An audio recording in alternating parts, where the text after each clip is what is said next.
this is Persephone. I'm back. Well, I'm not exactly back, but I decided that I can try my best to film a video here and there in between filming other content, like I was filming a girlfriend experience video earlier, and it's not like anyone who's going to get this video is ever going to get a girlfriend, but people need a fantasy, so I decided to just say a few things real quick. So first of all, I'm really getting tired of my own bullshit because I decided to quit some weeks ago to have peace of mind, and actually the hate is 10 times more now because I'm getting so many messages saying, I'm so happy to not have to see you anymore, as if you couldn't just, keep scrolling. And my actual fans became very sad, and I received several messages from people who said that they can't afford OnlyFans and they want my content, so I'm here to just deliver some black pills and then go on with my day. So first of all, I received a ton of hate from some people who have the IQ of my front door saying that, oh my god, OnlyFans is disbanding, you are going to be in the street, they are banning adult content creators. Serves you right, bitch? So I want to say, first of all, I never put all of my eggs in one basket, so I'm selling in 10 different places. Not just OnlyFans, I'm just talking about OnlyFans here because it's the most pricely out of the things that I sell. Second, if you really think that just because OnlyFans can go like crazy and go bankrupt one day, that sex work is going to stop, I want to remind you that sex work will continue to exist as long as incel men exist. And with the dystopian, schizoid society that we're heading towards, it's going to explode. So when OnlyFans decides to pull the plug again, all the sex workers will just metastasize to other similar sister and brother groups, like Fansly and so on. So I don't know why you're happy about this nonsense. It seems that my haters are not the brightest, which is really disappointing because it's so cool to have, smart haters, and I don't. So back to what we were saying. Recently I decided to break my Reddit avoidance and make a post that actually went viral on Reddit, and then I had to delete it because again I was getting hundreds of messages and tons of hate. And I realized that there are so many irrational people. Like, for example, the message on the post was, I said that I used to feel sorry for the forever alone types, especially the males, and now I realize that a lot of people don't have a partner for a very good reason, and I don't feel sorry for them. And by very good reason, I mean that there are many people who come to me, especially on OnlyFans, and they're sad that they don't have a partner or all of their relationships fail, and they ask my advice, and I give them advice, and then they give me back excuses about why they can't do that advice. For example, I'm saying to people, especially to men, you have to lose the weight. And I'm not saying that you should look like a male model or you should have a six-pack, but I truly believe that if it's not healthy, it's not sexy. And by healthy, I mean what your doctor defines for you. I've been tired of saying that. You have to go to the doctor, you have to check everything that is important about your health, including your testosterone, and then you have to follow the instructions your doctor gives you for the best health possible. I've lost touch with the numbers now, that how many obese men contact me and they can't put two and two together, that you eat shit, you feel like shit, and your dating life is shit. And yes, this video gets full force towards the monetization out of the world shit, but I can't sugarcoat it anymore for you. It's putting two and two together. So they say men are telling me crazy shit like, I want a woman who is going to accept me exactly as I am, and then the same men tell me, why can't I date you? Or why can't I date, do you have a cam girl girlfriend to introduce me to? Or don't you have someone who looks so hot? And why would someone who looks so hot be interested in you? Hot young women want either hot young men or very well maintained, rich, older men. Do you belong in either category? No, then you die alone. It wasn't like that in the past with arranged marriages, with, sex partying in Asia, but even that is becoming harder and harder now, and it's not going to be easy for you. There is a lot of competition there too, who is going to become the next white sex god English teacher. So if you're coming to me for advice, please don't waste your time, your money, and my time by saying I want someone to love me with my 300 pounds and 2-inch dick and living on SSI in my mom's basement, and I expect cam girlfriends. If I was able to create such magic, I wouldn't even be on YouTube, you know, I would be a millionaire in Hawaii, not even bothering. So I made this post on Reddit, and I got a tsunami of hate for that because all the fat guys called me fatphobic. I'm not fatphobic at all. I'm just pointing out stuff that they're actually going to help you instead of the American schizophrenia of fat acceptance. Accepting a healthy body who doesn't look like a model is the right thing to do. Enabling someone's obesity who is going to kill them is the wrong thing to do. I do not enable slow suicide because that's what it is. If you don't like me, I'm sorry, that's who I am. Find someone who's going to tell you that being 400 pounds and an incel is great. The second thing that I got tons of hate for was saying that how you dress yourself matters. And I said you have to throw away the band t-shirts from 1997. Because personally I find them atrocious. I mean, if you go to a concert, that's fine. If you wear them inside the house, that's fine. If you wear them with a girl that you managed to meet, I don't know how, like a miracle that she likes the same band, and you show off your t-shirts to each other, that's fine. Showing off on a first date with a woman, wearing your t-shirt, like Nirvana t-shirt or whatever, I don't even know those bands, from 1997, and your beer gut coming out of it, not fine at all. Again, I was called elitist, classist, all the, you know, everything wrong with white people, all of that stuff. I'm going to tell you, if you want to wear whatever you want and to look good, you need to have a hot body. I'm sorry, I said it.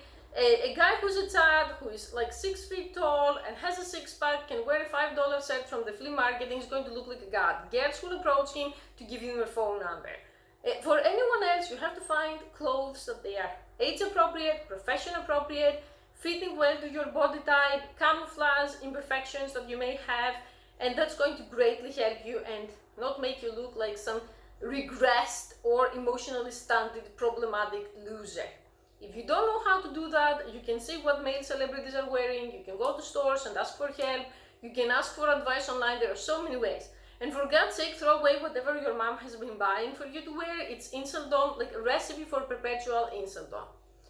So I said those things, and again, I was met with a tsunami of hate and saying that I don't accept people for who they are, and that I'm oppressing people, and that I'm depressing people, and oh my God, so much drama, like you cannot imagine. So I'm going to say to you here that your first impression is based on how you look and on your clothes. And whether you like it or not, like I'm spouting common sense here, with the exception of people who were in accidents, women who were pregnant and gave birth recently, injured people, and people with health problems. In every other case, being morbidly obese is an alarming thing and people are going to judge you badly. And if someone is obese and is not crazy and a narcissist, he knows what I'm talking about. And at the end of the day, I'm not insulting anyone, you're free to look how you want to look, but if you come to me for advice, I have to tell you the truth, otherwise I'm a scammer. And it's also, most importantly, good for your health. After I got hate for those two areas, the third area that I was again cursed for, because someone even sent me a cursed on inbox, like I don't know what's going on, is that I said that you cannot be much of a man when you're broke as a joke. And I'm not referring now about men who want to beta provide and want to be in female-led relationships or men who want to simp. I'm talking about being a functioning adult who can at least pay for himself. That's the first goal. You have to be able to pay your own bills, your own food, and the roof over your own head. After you manage to secure that, then we're going to talk about if you should provide, when you should provide, how much is enough, and all that. Oh my God, how dare I say that the money a man makes can be related to his character. Actually, not the money, the lack of money. So these clowns on Reddit wanted to tell me that if you are, let's say, 48 and you leech off of your mom, you could be a man of character. That it's completely unrelated, your lifestyle and your money. Let me tell you something. I may have a lot of problems with my parents, I may talk a lot of shit about my parents online, in real life. If you ask me, I have horror stories, but I'm proud of one goddamn thing. I don't take a dime from my parents. And now you're going to say, duh, you're a woman, you can eat whore, we can't eat whore, we're men. True, but there are so many other things you could be doing to cover the minimum expenses. I don't tell you that you should all be millionaires or you should all be like entrepreneurs and build businesses and start this cool ass career. Not necessarily. I don't expect the average guy who's watching me to be the next Elon Musk. I mean, I wish, but I'm just saying. But you're going to tell me that we live in times where my post goes viral for actually saying common sense that if you are A, morbidly obese, B, dressed with the same shit you wore in high school, and C, broke, you're going to die alone.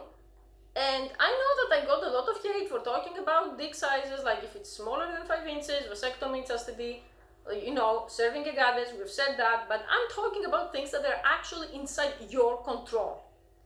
That you have to stop being Jabba the Hutt and looking for e-girl girlfriends and then whine why you got scammed. You got scammed because that doesn't happen.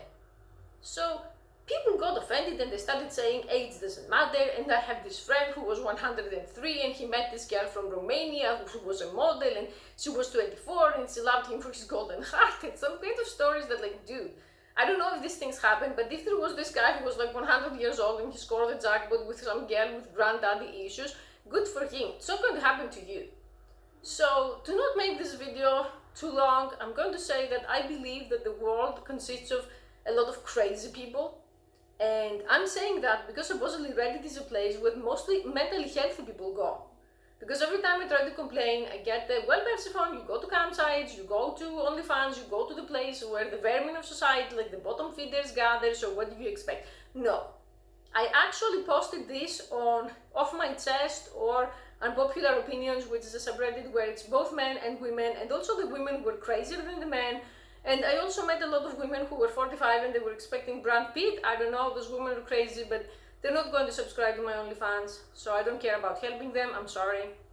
I understand that empathy is important, but the inflation in the economy is also affecting everyone, including me.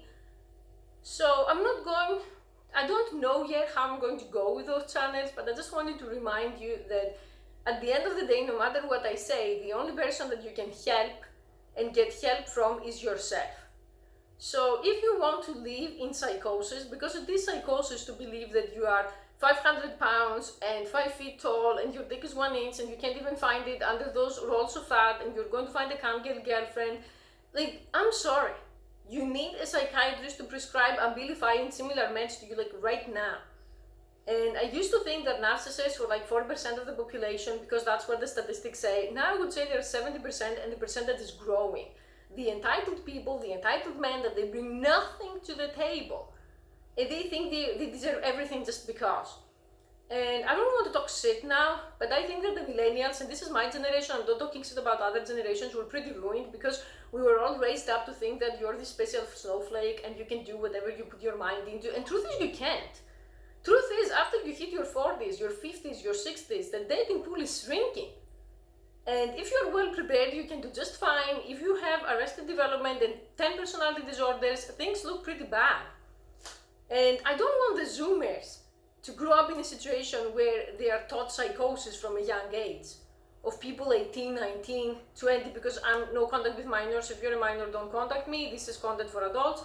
I don't want those people to think that you just exist and you're entitled to some girlfriend, because by the time you're 30, you're going to be so disappointed, you're going to go full Japanese mode and marry a hologram. And I'm going to feel bad that no one told you. At least now I don't feel bad. I told these people what they have to do to find a girlfriend. They didn't want to do it, so well, die alone, I guess. Also, my OnlyFans made twice as much this month. I don't know why. Thank you so much, though. Like, I'm going to put the money in good use. And to the haters who say you're ruined, I'm going to say that there are specific hate accounts, like fake accounts. I know who they are. You're writing the same shit for 4 years. Meantime, I'm laughing all the way to the bank, and every time you dislike a video, it actually promotes it. The YouTube robots don't count like or dislike, they count engagement. So if you leave 50 toxic comments, and if you dislike, that counts as engagement. So the next time, before you waste your time writing this nonsense and doing this nonsense, take a moment to think, are you really helping me or are you harming me? Okay, thank you for watching.